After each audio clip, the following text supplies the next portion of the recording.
sorry if the camera is kind of tilted. It's kind of hard to see if that's a good angle or not. We're on a clear cut, okay? Give us a break. Yeah. So, welcome to another episode of the Failed Outdoors podcast. Today I am here with my buddy Blake. Hey. This is Braden's brother. Braden is also his brother. So. That'd be awkward if we weren't. Yeah. My dad could not make it today. And so I decided I was going to go out and film a podcast episode and another video. We're going to throw a couple clips in here of some deer that we have found. Which, the deer did we find today? 19 so far. 19. I think 10 of them were bucks. Yeah, definitely. Definite bucks. They all have little nubs on them. They're not quite big and mature yet. But we found one that we're guessing to be about 8 years old. I would assume, yeah. 9 years old. He looked a lot like Goliath. He was an old ragged buck. He's been around the corner, around the block, whatever. All right. Today we're going to be interviewing Blake, asking him about his experiences in the woods. When did you get started, Blake? I think it was about when I was 9, going elk hunting with some friends. Up on some starker. It was my first real memory. My brother almost fell down a super steep cliff, like a 45-degree angle, and the bottom was a river. Ooh. And my brother slipped on some clay. Yeah. And almost toppled down, and it started snowing on us. We found some fresh cat tracks. I found some fresh elk poop, but I never got anything, but it was a fun time with my dad. Did see blue lightning though. Oh, that's so cool. That was kind of a butt pucker because my dad was holding the rifle, Remington 270. It's a good gun. That is a good gun. Shot my first buck with that gun. That's awesome. What is your preferred way to hunt? Rifle, bow, something different? Why? I've been getting into archery hunting. I think it's a lot more fun, personally, because you have to get closer to the animal. You have to be more quiet. You have to be stealthy. You have to be one with the animal.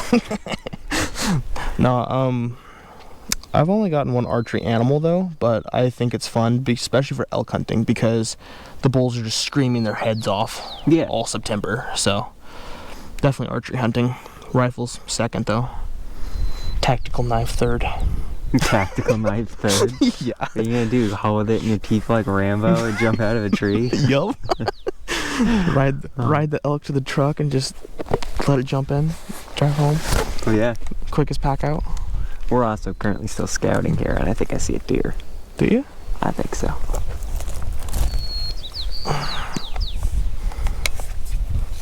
Where at? That's a really nice clear cut. Yeah, it is. Eli stole the, whatever it's called, spotting scope stand for you guys, so you guys should feel lucky. Because I was scouting for deer, and he's like, we need to do a podcast. I was like, rude? But I did get some pretty cool footage for you guys for a couple of deer on the spotting scope with the DJI. I think it's a DJI. Yeah. Action camera. It's DJI. Was it a deer? Or was it a No, stump deer? it's just a stump deer. Like it normally is. Normally is. Alright.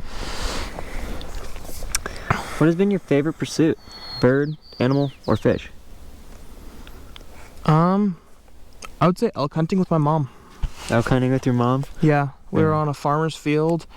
You cool if I tell the story real quick? I don't care. We were elk hunting. My mom, she has a giant, mind you, she's best mom in the world here. She's the one that she took me elk hunting before I was 18. She had her, she looked like the Michelin tire man, just like the, big Oompa Loompa marshmallow. She's a skinny mom, by the way, but she had so many layers of jackets, and she had a robe, she had a book, she had probably 4 blankets. Mind you, we were sitting in a blind for 2 hours, but she was prepared. And I asked her, I was like, all right, Mom, before we get out of the truck, you want me to rack the handgun for you? She's like, no, we're not going to see anything. We never see anything hunting. I'm like, okay. We round the corner of the forest, And we hear the elk and we see some in the distance, probably 30 of them. We're like, oh crap, there's actually elk here. All right, we're walking. We hear some giant stomping in the woods, and I start making cow calls. She's like, you're calling it to us? I'm like, yeah, I'm trying to kill it here. And she's like, and now she's scared because it sounds like an elephant. She wasn't that scared, but she was like, you're just gonna shoot it and piss it off. So she like hands me the gun. She's like, help me. So I had to rack the handgun for her, and ended up getting 40 yards from a spike. And I didn't know I could shoot a spike at the time, so I didn't take the shot. But it gave me every chance in the world. He let me range it. He was just 40 yards broadside, beautiful spike. But Been there.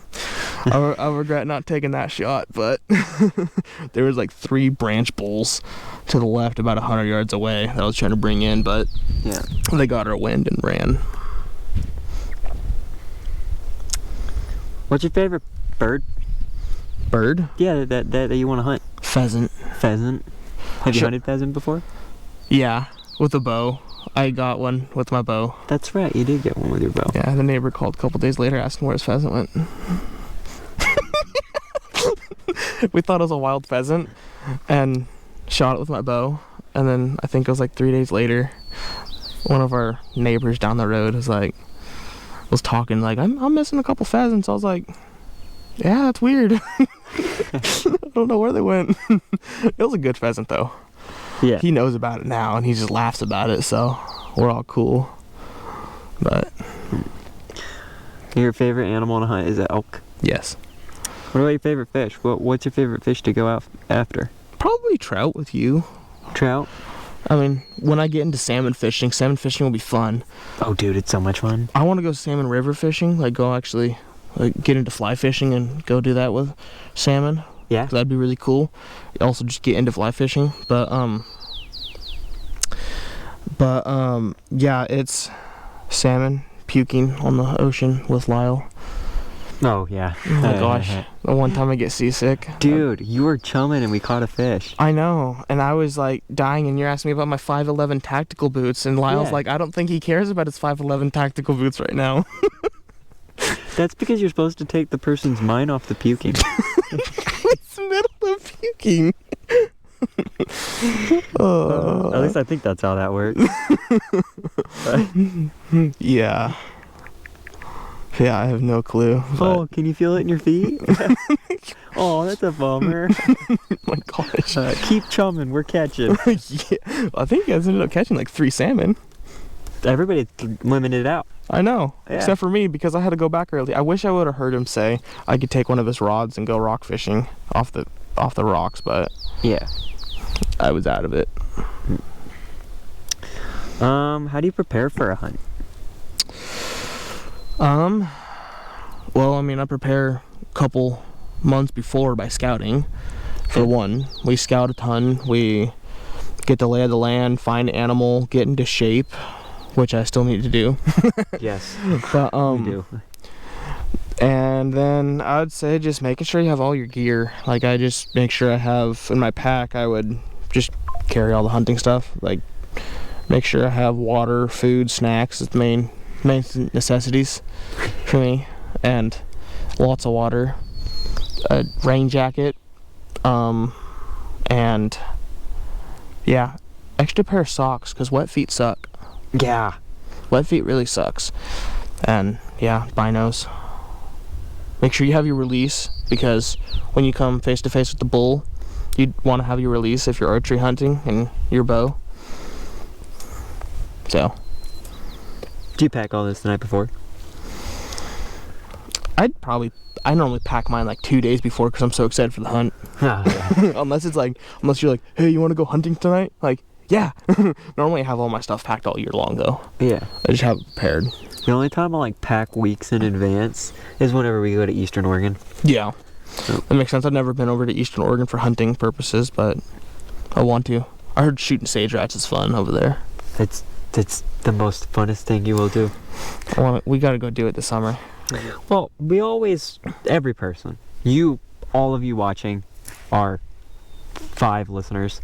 Because I'm pretty sure the 22 views regularly is probably all of you guys. And our friends. And our friends, everything. yeah. And so there might be a handful of you people, Hey, we got you like guys. 85. What? We got 85 on our last scouting video. Well, that's the scouting video. That's not the podcast. Oh. Yeah. Anyways, you probably watch.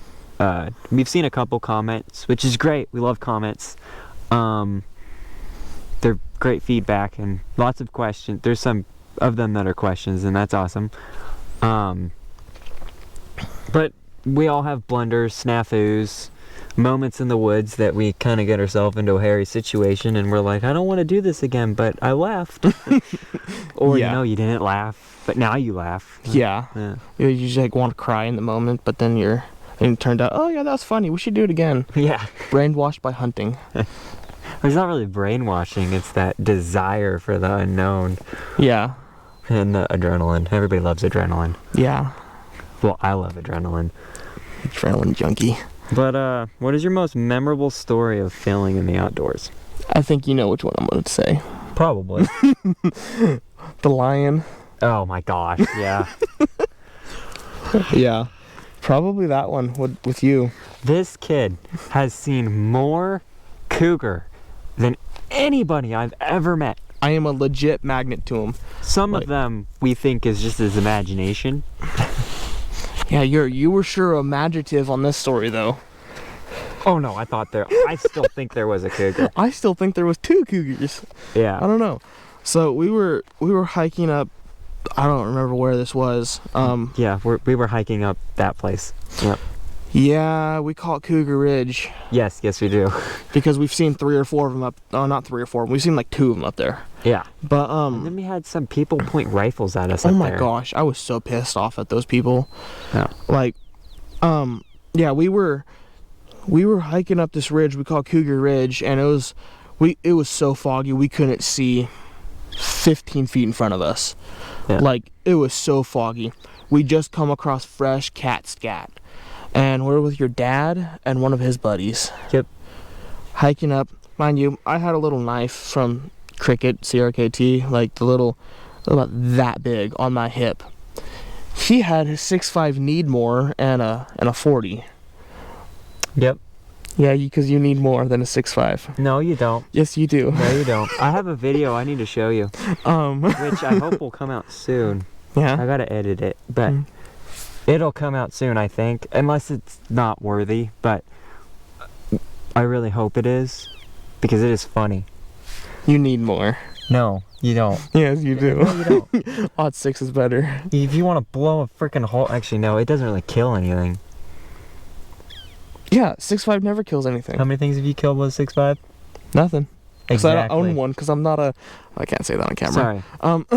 Okay, So back to the how story. many animals have you killed with a 30-06? A couple. I know I've killed 1 deer with it, Okay. and then So you've only killed 1 deer with it. there was a squirrel, I think. That doesn't count. So you only killed 1 deer with a 30-06. Yeah, but I've only killed 3 deer in my entire life. Okay. Those One of 6 them has been a Remington 270, other one's been a Savage 30-06, the other one has been a Matthews Phase 4. Okay. That's a bow, by the way. So your 30-06 has killed 1 deer. Yeah? Our 6.5s have killed 7 deer. How long have you been hunting, Well, though? technically. So, sort of. We've killed, I think, 5 deer, 6 deer with the 6.5. Both of them, because we got the Ruger 6.5 and then we have the Thompson Center. The Thompson Center has more deer underneath it. It also has an elk underneath it as well. So 6.5's Thompson Center is pretty damn good. And it has killed, I think, 5 deer and 1 elk. And then my dad's Ruger's killed 1 deer. Yeah, you're brave for shooting elk with the 6.5. I wouldn't do it. Personally, it was but 400 yards. It did fine. We shot it 3 400 times. yards with 5 shots, you know. Yeah. Iffy. No. Well, the first shot was 200. Yeah. The third shot was 400. That was a fun pack out, though. It was a fun sucked, pack but it was out. a fun pack. It was like a 45-degree angle hill for Yeah. like a mile. No, maybe it was less than a mile, like 3/4 of a mile, half mile.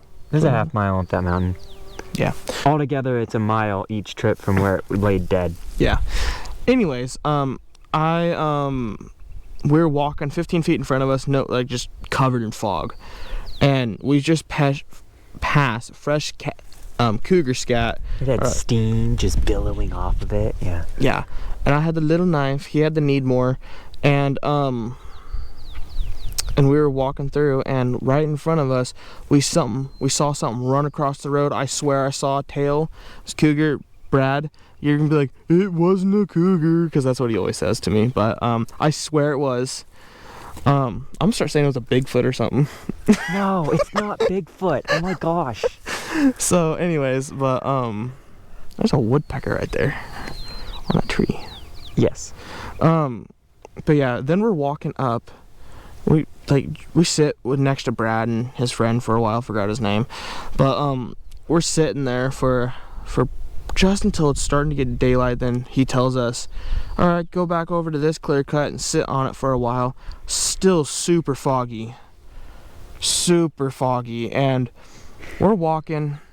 We start coming up and we see this bush. We thought it was a lion. This mountain lion. We thought it was a mountain lion. He looks at me, we look at each other, we're crapping bricks at this point. Like, we are shaking, we are scared. He looks at me like, what am I gonna do about it? I'm like, you have the gun. He's like, Then I was the idiot that decided to take my 1100 lumen flashlight and shine it in the fog. Blinded us. So now we're sitting there spinning in circles, trying to find the cougar. Then we realized it's just a Scotch broom. So yeah, that's my most memorable story, because we're never gonna live it down. And yeah, no, we will never live that down. But we've grown a lot since then. Yeah. Okay. Yeah, we were I think it was 2 weeks later. It was when I had a rifle deer tag, so it was at least 2 years ago.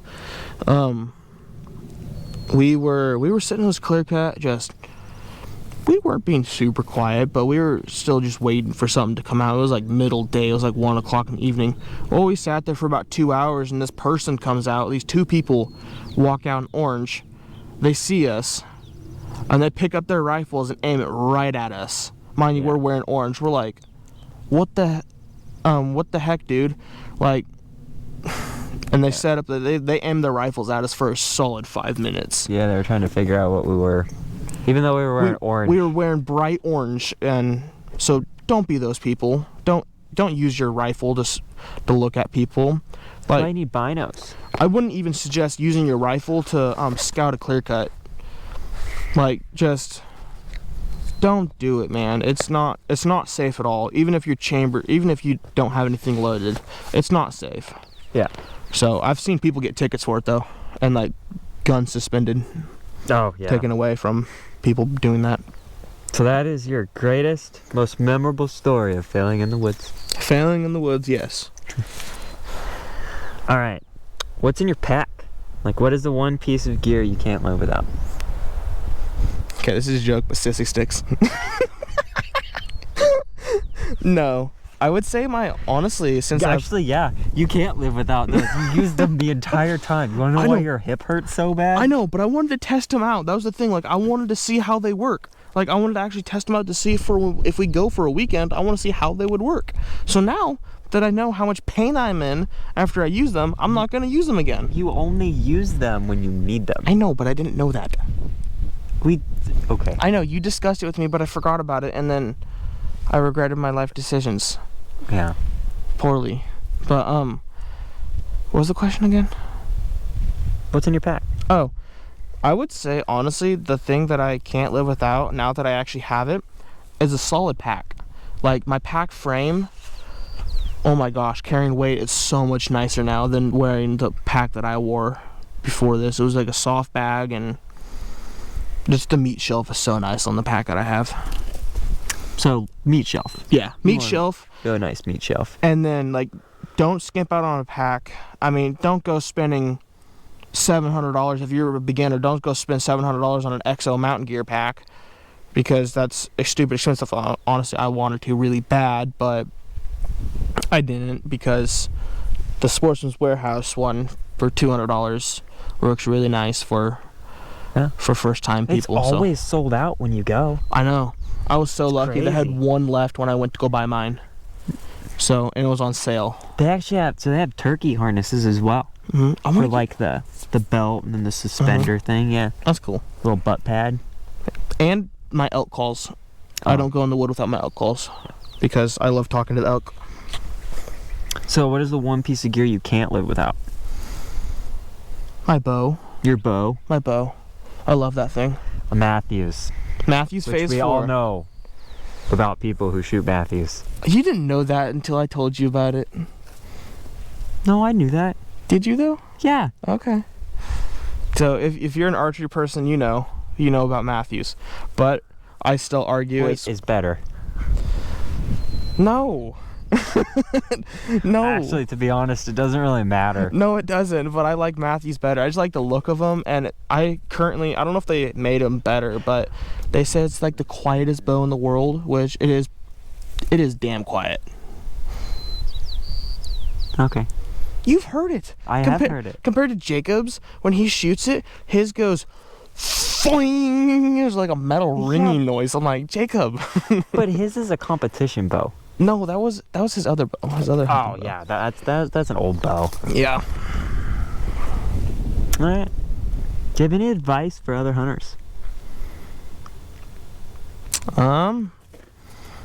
Put the miles in, I guess. Put work into scouting. Don't spend thousands and thousands of dollars on gear. Yes, Mom, I know. I desire to, but you're my financial aid and you help me. Because I know she'd be like, Blake, you want to do that. But, yeah. Don't spend thousands of dollars into, like, super nice gear when you're first getting into it. Just get mediocre gear, I'd say, and just get out here and do it. You could hold that mediocre gear for, like... If you take care of your stuff, it'll take care of you. Yeah. I mean, we've had the backpacks that we use. We've had them since I was 10. Wow. But the one thing you don't want to skimp on is hiking boots. Oh, yeah. You want to spend the $300 on hiking boots because, trust me, and you want to make sure you get a solid meat shelf, and you want to make sure you have a solid boots, meat shelf, socks, and a water bladder because, trust me, you don't want to go dehydrated out here. Yeah. You are definitely going to regret that. So. Do you have any advice for, like, I don't know where to go, I'm just getting into this, like how to hunt the coast? Ask you, because that's what I do. No. You know me, I didn't grow up in a hunting background, so me and my dad have kind of been learning together, and then my dad's been so busy with work, so it's just been kind of me and hanging out with Eli and Jacob and Brad and Darren, so it's like, for me, it's been asking my hunting buddies and asking, hey, where's a good place just to go start looking? And you just want to go find BLM, go get a Starker Forest permit, Which is free. Which is free, yes. You just got to go down and sign your name and, like, your license plate for the vehicle you'll be on and have the permit. You get, like, I think when we did it, we got 6 units free. I don't know I know in the later the season it goes, the less you can get. So we went pretty early in the season, so we were able to get the max amount of units we could hunt. So you can go down there, you could spend the $7,000 Weyerhaeuser makes you spend on their stupid permit. It was only $350. Still, $350 $350 is worth it. No, it's not. A Weyerhaeuser permit. No, it's not. Because we pulled all of our deer out of there. Wow. Magical. $350 for a spike. An expensive spike. $350 for a 3x3, a fork, a bunch of spikes, a couple of does, and 2 bowls. Okay, fine, whatever. Antlers don't matter, meat matters. I know, but that one doe was huge, though. That doe was huge. That was a big doe. No, but for me, it's not. Last year with a doe tag. You'll be fine. I've never had a doe tag. I'm an adult now. Oh, you're a big kid now. I know. I was a big kid last year. Yeah. No, for me, it's not worth spending the $300 on that permit, though. Yeah. Because I have. For you. I have 60 acres I can hunt on. I've killed 2 bucks off my property, which is awesome. For us, the $350 is worth it. Yeah. I got a buck that was huge. His rack's every bit of that wide. 4x4. All on private land. Well, If I have it, I'm gonna use it. If it's at my fingertips, Well, I'm gonna I know. shoot I it. never said don't use it. I'm just saying it was all on private land. Yeah. So private land hunting is not bad. He thinks it is. No, But I never said it was bad. I'm just saying it doesn't count. okay. Because if you go to Texas and you go shoot like a, I don't know, 60-point buck or whatever, that doesn't count, No, that doesn't count. right? But yeah. You shoot a monster 4x4 on your property, right? And it had time to just grow up, right? Honestly, that was the first year I seen that buck. Really? Yeah. That was the first year I had that many deer on my property because we finally got rid of the guardian dog. And that's right. coyotes have been less and able to let them grow, and they came in, and when I started seeing them, I got a tree stand. I spent weeks though. I spent weeks in that tree stand. Yeah. I probably spent a solid 2 weeks, and then I'd take one day off, and I have game cameras, and that'd be the day they were there in daylight. Like, Oh, in this year you don't have the tag malfunction. yep, it wouldn't have malfunctioned. It was just some other stuff that we're not going to talk about on camera. Yeah. But I was legal. Yes. Just to let you know. But yeah, so that's all. Everything's all squared away this year already. So, but no. So now we can go hunt elk. Yeah. But yeah, I got a buck off my property, 20 yards, 20 feet into tree stand. First day I was in my tree stand and he was daylight. He ran 70 yards and that's all it was. That's all she had. What was it? He was chasing does. Yeah. That's all he had. Yeah. Yeah. When I saw a doe and 2 fawns walking, I was shaking like a leaf. I was like, grrr. It's like, oh my goodness, but it's so deer. exciting. I know, but it's like, there's deer. I finally see a deer. Then I was just sitting there waiting because I'm in sideways with my tree stand because I set it up for right-handed people, even though I'm left-handed. Which, if you know anything about archery, you know another thing about left-handed people. So I was just sitting there waiting. Finally, I see antlers just walking through because I hear them behind me. I'm like, I hear them. Then I see antlers walking. I was like, oh, think. And then he made a circle around me, ran 70 yards and piled up. Called my dad and we're like, all right, let's go look for him. So, yeah, did a little bit better on waiting for the elk to. The deer to. Yeah, waiting for the deer to go down. Then my brother's like, it's been 15 minutes. It was 5 seconds. I know, but it's adrenaline. You want to get down so bad and go check it out. So, I mean, everyone gets it. But what Steve Ranella said to do is what his dad used to do is whenever you shoot something, smoke a cigar before you go down and look at it. There you go. Unless you're not old enough to smoke a cigar. Or just don't smoke a cigar to begin with because they're gross. Smoking's gross. Listen to Mr. T. Don't do drugs.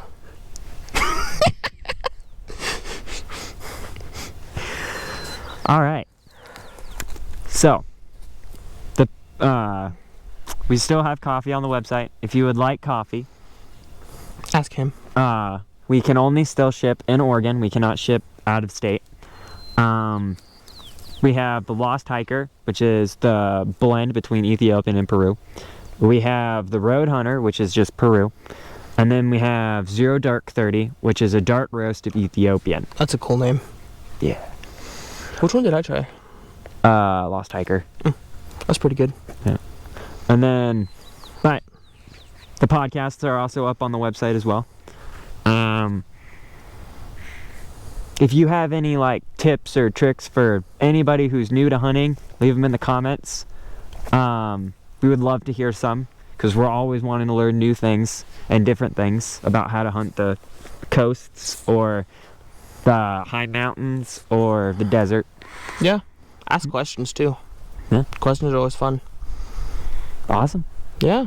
Shake and bake. Cool. All right. We'll catch you on the next one. Yep. Later.